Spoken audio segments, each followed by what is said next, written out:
Est-ce que vous vous êtes déjà posé la question de à quoi sert le cerveau? Pendant très longtemps, on associait le cerveau seulement à notre capacité intellectuelle, à notre capacité de réflexion, à ce qui nous faisait différents des autres animaux. Euh, et en fait, on mettait le corps à part dans un autre côté, les émotions à part encore dans un autre côté, plutôt liées au cœur. Et on ne se rendait pas compte en fait de lien qu'il pourrait avoir entre toutes ces choses-là et du véritable rôle qu'il pouvait avoir notre cerveau. Aujourd'hui, avec les avancées dans les études en neurosciences, donc les études de notre système nerveux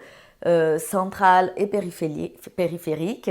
le système nerveux central qui est donc notre cerveau, notre cervelet qui est associé, qui est collé au cerveau et qui ensemble forme l'encéphale, et la moelle épinière, et tout ce qui est système nerveux périphérique, donc le système nerveux somatique qui va contrôler les fonctionnements de nos muscles et le système nerveux viscéral ou autonome qui va contrôler les fonctionnements de nos organes internes, donc de tous les organes à l'intérieur de notre corps. Et donc les neurosciences vont être l'ensemble des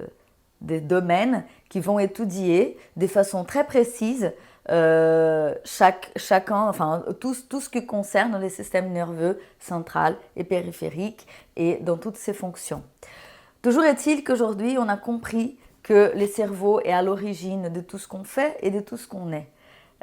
Tout se produit à l'origine dans le cerveau, qui est un peu le chef d'orchestre de notre corps, de nos émotions, de notre univers mental. Le cerveau va avoir le rôle de non seulement contrôler tout ce qui s'y passe au niveau de notre corps, le fonctionnement de notre corps, la physiologie de notre corps, mais aussi nos émotions, qui vont aussi, elles, à leur tour avoir un impact sur le corps, mais qui sont aussi produites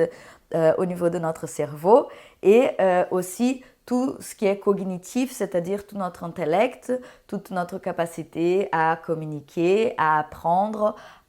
des décisions, à innover, à créer, à juger. Et donc le cerveau, il est le siège et à l'origine de tout ce qu'on est et de tout ce qu'on fait. Et si on voudrait résumer, on pourrait penser au cerveau comme une machine, un engin très très très complexe qui est capable de percevoir des informations de l'extérieur mais aussi de l'intérieur du corps, de traiter ces informations et de générer des réponses adaptées nous permettant d'agir à travers notre comportement à nouveau dans le monde extérieur.